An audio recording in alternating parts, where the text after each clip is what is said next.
আমাদের যারা স্টুডেন্ট আছেন, আজকে স্টুডেন্টদের সামনে আমি একটা লাইভ কাজ করব, সেটা হচ্ছে গুগল পিক্সেল 5a 5G। আপনারা অনেকেই জানেন যে গুগল পিক্সেল 5a 5G হঠাৎ করে বন্ধ হয়ে যায়।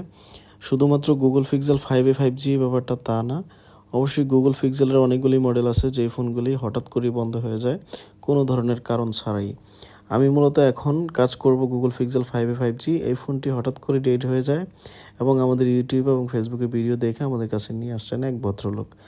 তো ফোনটা আমরা সর্বপ্রথম খুলে চেক করে আমরা দেখি যে এটা সিপিইউ ইস্যু, এবং সিপিইউ আমরা রিবোলিং করার জন্য প্রস্তুত করি। তো তার সাথে সাথে আমরা দেখাচ্ছি হচ্ছে আমাদের স্টুডেন্ট যারা আছে তাদেরকে যে এই ফোনটি ডেড হওয়ার পরে প্রসেসরটা কীভাবে রিবোলিং করতে হয় বা কী কারণে প্রসেসরটা রিবোলিং করতে হয়, সম্পূর্ণ A to Z। তো আমি সর্বপ্রথম আপনাদেরকে বলে রাখি, এই ফোনটার ডিসি পাওয়ার সাপ্লাই রিডিং ছিল 17, এবং তারপরে আর চলে যেত 17 এসে। তো তারপর যদি আমি স্মার্ট চার্জার দিয়ে দেখি তাহলে আমি সেটা রিডিং পাই হচ্ছে অনলি 0.02। তো 0.02 আপনারা জানেন অনেকেই, সিপিইউ যদি প্রবলেম হয় সেক্ষেত্রে 0.02ও দেখাতে পারে এবং কোনো ধরনের রিডিং নাও থাকতে পারে। তো এই ধরনের ফোনগুলি যদি প্রসেসরে সমস্যা হয় তাহলে সেই ক্ষেত্রে নির্দিষ্ট কোনো রিডিং থাকে না। তার কারণটা হচ্ছে সিপিইউর নিচে কোন বলটা ছাড়ছে বা কোন বলটা আসলে ডিসলোকেশন হয়েছে এটা আমরা অগ্রিম বলতে পারি না। আমরা জাস্ট ধারণা করতে পারি যে এটার এরকম রিডিং হলে বা নির্দিষ্ট কিছু রিডিং আছে, যে রিডিংগুলি আসলে আমরা বুঝতে পারি যে এটা সিপিইউ রিলেটেড প্রবলেম বা সিপিইউ রিবোলিং করলে সমস্যার সমাধান হয়ে যাবে। তো আজকে আমি আপনাদের সাথে এই ফোনের রিডিংটা শেয়ার করলাম, এবং আমাদের স্টুডেন্ট যারা আছেন তারাও লাইভ ক্লাসটা দেখলো, এবং আসলে এই ধরনের কাজগুলি কিন্তু আমরা নিয়মিত অনেক দিন যাবত করে আসতেছি। তো যারা স্টুডেন্ট তারা তো আসলে এই ধরনের অভিজ্ঞতা রাখে না, তার জন্য আসলে আমাদের কাছে শিখতে আসেন। তো তার কারণে আজকে স্টুডেন্টদের সামনে লাইভ কাজ করব এবং আপনাদের সাথে কাজ করার অভিজ্ঞতাটা শেয়ার করতেছি। তো এখন দেখতে পাচ্ছেন আমি কিন্তু 350 টেম্পারেচার দিয়েই কিন্তু প্রসেসরটা খুলে ফেলতেছি, এবং প্রসেসরটা খোলার সাথে সাথে আপনারা জানেন যে যে ওপেনারটা আমরা মূলত ইউজ করি, এই ওপেনারটা কিন্তু আপনাকে আপনার নিজের মতো করে তৈরি করে নিতে হবে যাতে করে কোনো ধরনের ড্যামেজ না হয়। আমাদের স্টুডেন্ট যারা আছেন তারাও কিন্তু যেই ধরনের ওপেনারগুলি ইউজ করেন আমাদের এখানে প্র্যাকটিসের ক্ষেত্রে, সেক্ষেত্রে কিন্তু প্রত্যেকটা স্টুডেন্ট আলাদা আলাদা করে তাদের যে নাইফগুলি থাকে বা ওপেনারগুলি থাকে এগুলি কিন্তু নিজস্বভাবে কিন্তু তৈরি করে নেওয়া বা ঘষে মেজে পরিষ্কার করে এবং নিজের মতো করে তৈরি করে নিয়েছে যাতে করে কোনো ধরনের ড্যামেজের আশঙ্কা না থাকে।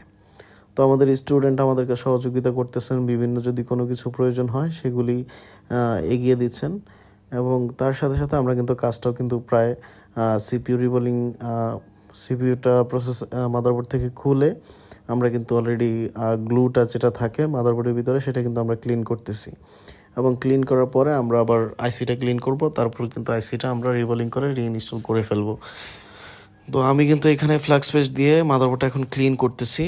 তো আপনাদের সাথে একটা জিনিস শেয়ার করি, যারা মূলত আমাদের কাছে ট্রেনিং করতে আসেন, আসলে লাইভ যেই ব্যাপারটা থাকে যে আপনি সরাসরি একটা কাজ আমি করতেছি এবং সেটার অভিজ্ঞতা নিচ্ছেন হচ্ছেন স্টুডেন্টরা।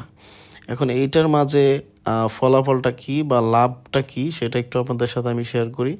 যদি আপনি একটা নির্দিষ্ট কোনো কাজ যদি সরাসরি কাজ করার মাধ্যমে বা স্টেপ বাই স্টেপ আপনি যদি স্টুডেন্টকে বোঝাতে পারেন এবং সেই কাজটা যদি সম্পূর্ণ করতে পারেন, সেক্ষেত্রে কিন্তু স্টুডেন্টরা বা নতুন যারা আছেন শিখতে আসেন তারা কিন্তু খুব সহজেই কিন্তু বুঝে যান যে আসলে কিভাবে এটা কি করতে হবে।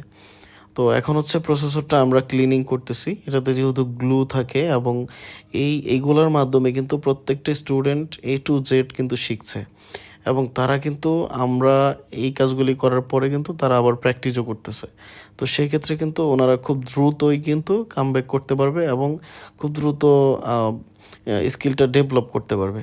তো আমরা কিন্তু গ্লুটা ক্লিন করার পরে কিন্তু আমরা ডিশোল্ডারিং উইক দিয়ে হালকা একটু ফ্লাক্স বেস দিয়ে আমরা কিন্তু ক্লিন করে নিয়েছি।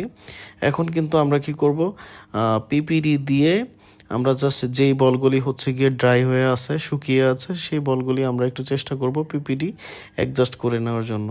যেহেতু পিপিডি অ্যাডজাস্ট করার প্রয়োজন আমাদের, সেটা কেন প্রয়োজন সেটাও আমি স্টুডেন্টদের সাথে শেয়ার করছি, আপনাদের সাথেও শেয়ার করি। যখন রিবোলিং করবেন, এই পিপিডি যদি অ্যাডজাস্ট না করেন, সেক্ষেত্রে রিবোলিং করার ক্ষেত্রে কিছু বল লাগবে, কিছু বল লাগবে না, এরকম হতে পারে, বা কিছু বল লাগতে একটু কষ্ট হতে পারে। তার কারণে অবশ্যই আপনি প্রত্যেকটা বল বা প্রিন্ট একদম ক্লিন রাখবেন এবং পিপিডি সংযুক্ত রাখবেন, যাতে করে রিবোলিংয়ের সময় কোনো ধরনের বল মিসিং না হয় এবং বল যাতে ছোটো বড় না হয়।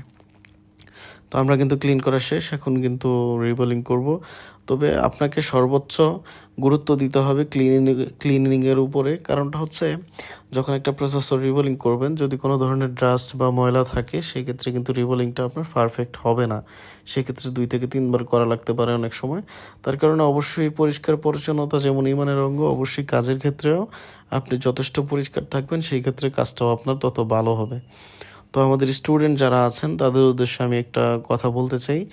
যারা মূলত নতুন নতুন শিখতে আসেন, তাদের ভিতরে একটা ধারণা থাকে যে খুব দ্রুতই 15 দিন 20 দিনের ভিতরে কিন্তু অনেক কিছু শেখা যায়। তবে একটা সত্যি যে আপনি যদি কোনো কিছু নির্দিষ্ট কোনো কিছু শিখতে চান, সেই ক্ষেত্রে 1 সপ্তাহের বেশি প্রয়োজন হয় না। তবে আপনাকে টার্গেট রাখতে হবে, যদি আপনি আমাদের কাছে ট্রেনিং করতে আসেন, সেই ক্ষেত্রে আপনাকে মাথায় রাখতে হবে যে আপনি সব ধরনের ফোন খুলবেন এবং সব ধরনের ফোন আপনি ওকে করবেন। তো সেক্ষেত্রে কিন্তু আপনাকে 1 মাস থেকে 1.5 মাস 2 মাস সময় দেওয়া লাগতে পারে। এটা আসলে যার জ্ঞান যেমন এবং যার স্কিল যেমন, সেটার উপরে কিন্তু অনেকটা ডিপেন্ড করে। আমরা কিন্তু চাইলে 1 সপ্তাহের ভিতরে এবং 5 থেকে 7 দিনের ভিতরেই কিন্তু আপনাকে সিপিইউ রিবোলিং করে একদম পারফেক্ট করে দিতে পারবো, এবং আপনি কিন্তু সেটা 1 সপ্তাহ পরে নিজেই করতে পারবেন, সব কিছু ওকে করতে পারবেন। বাট সিপিইউ রিবোলিং কিন্তু একটা ফোন রিপেয়ারের ক্ষেত্রে কিন্তু মূল পার্ট না। আমরা সেই জন্যই কিন্তু সবসময় এই জিনিসটা গুরুত্ব দিয়ে থাকি যে শুধুমাত্র রিবোলিংয়ের উপরে নির্ভরশীল করে কিন্তু আপনি ইনকাম করে চলতে পারবেন না। আপনাকে সব ধরনের কাজ শিখতে হবে, এবং সব ধরনের কাজ যদি আপনি না শিখেন, তাহলে কিন্তু আপনাকে পস্তাতে হবে, এবং ইনকাম কিন্তু আপনাকে সঠিক ইনকাম হবে না। তো সেই ক্ষেত্রে যদি আপনি সঠিক ইনকাম করতে চান বা ভালো ইনকাম করতে চান, তাহলে সব ধরনের কাজ আপনাকে শেখা অনেক বেশি জরুরি। তো তার কারণেই কিন্তু আমরা 30 দিনের ভিতরেই কিন্তু আমরা কোর্সটা রেখেছি, এবং 30 দিনের ভিতরে যাদের কমপ্লিট হয় না, তাদের জন্য 2 মাসের কোর্স রেখেছি। এবং এইটার সাথে সুবিধাটা আপনারা কী পাবেন সেটাও একটু ক্লিয়ার করে বলি। যারা ট্রেনিং করতে আসেন, তারা কিন্তু অনেক সময় 1 মাসের জন্য সময় নিয়ে আসেন, এবং আমরা বিগত দিন দেখেছি যে 1 মাসের ভিতরে অনেক স্টুডেন্ট আছেন বা টেকনিশিয়ান আছেন যারা সম্পূর্ণ করতে পারে না। অনেক সময় হয় যে আমাদের কাছে সম্পূর্ণ করতে পারে ঠিকই, কিন্তু যখন আমাদের থেকে চলে যায়, তখন সে কাজ করতে গেলে বিভিন্ন ধরনের প্রবলেম ফেস করতে হয়। তো সেটা আমরা সলিউশন যদিও দেই, বাট তারপরেও আপনি নিজে যদি না করতে পারেন, সেক্ষেত্রে কিন্তু অনেক বাধা বিপত্তি আসতে পারে। তো তার কারণে আমরা এই বাধা বিপত্তি যাতে না আসে, আপনি 1 মাস করার পরেও আপনি আরও 1 মাস আমাদের এখানে টাইম দেওয়ার একটা সুযোগ আমরা রেখেছি। আপনি চাইলে 1 মাস কমপ্লিট না হলে আপনার যেই প্রবলেমগুলি আছে, সেই প্রবলেমগুলি নিয়ে আমরা পরবর্তী 1 মাসে আমরা আপনার এই প্রবলেমগুলি সলভ করার চেষ্টা করি। এবং আমরা আলহামদুলিল্লাহ বিগত দিনের বেচগুলি যারা আমাদের কাছে শিখেছেন, তারা জানেন যে আমরা কিন্তু এই জিনিসগুলি খুব ভালোভাবে এফোর্ট দিই। যারা মূলত দুর্বল বা একটু দুর্বল প্রকৃতির স্টুডেন্ট, তারা কিন্তু অনেকেই আছেন খুব কম সময়ে কিন্তু মাথায় সব কিছু ঢুকে না বা মাথায় ধরতে পারে না। তো তাদেরকে কিন্তু আমরা এক্সট্রা ক্লাস করাই এবং সময় দিই। যেহেতু আমাদের এখানে 12 ঘন্টা করার সুযোগ থাকে, বাট তারপরেও আমরা চেষ্টা করি যে আরও বেশি করানোর জন্য, এবং পার্সোনালি যারা দুর্বল, তাদেরকে আমরা পার্সোনালি ক্লাস করাই এবং এক্সট্রা ক্লাসও করাই, যাতে করে সে খুব দ্রুতই অন্যান্য স্টুডেন্টদের সাথে একসাথে এগিয়ে যেতে পারে। তো আপনারা দেখতে পাচ্ছেন আমরা কিন্তু কাজটা সম্পূর্ণ করে ফেললাম। আমাদের হাতে ফোনটা কিন্তু রেডি। তো যারা মূলত এই ধরনের প্রবলেমগুলিও ফেস করতেছেন, আপনারা চাইলে আমাদের সাথে যোগাযোগ করতে পারেন। খুবই কম খরচে গ্যারান্টি সহ কিন্তু আমাদের থেকে ঠিক করে নিয়ে যেতে পারবেন, এবং যারা স্টুডেন্ট আছেন, শিখতে চাচ্ছেন, তারাও চাইলে যোগাযোগ করতে পারেন।